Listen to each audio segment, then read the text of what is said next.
abi. İkinci grup alır. Bu grupta da varmış.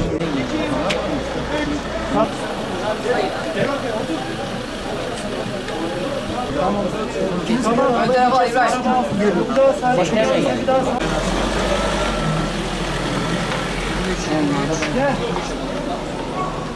İki, üç, dört, beş, bekle. 13, 14, 15. Gitti herkes. İsim.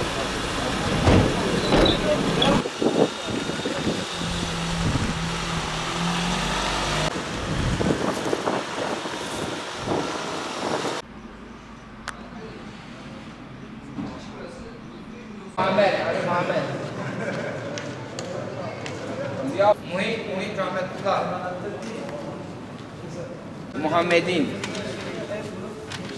Muzmir Abdülbazir.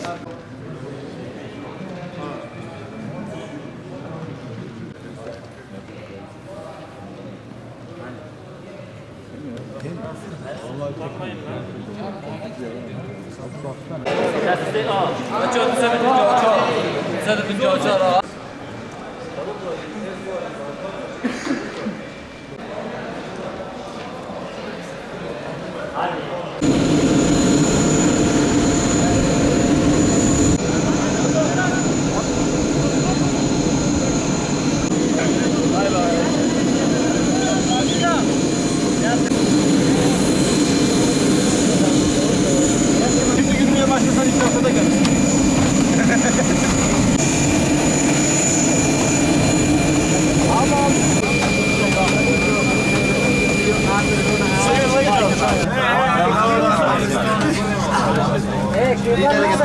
Tamam arkadaş. Şöyle bir tane hazır.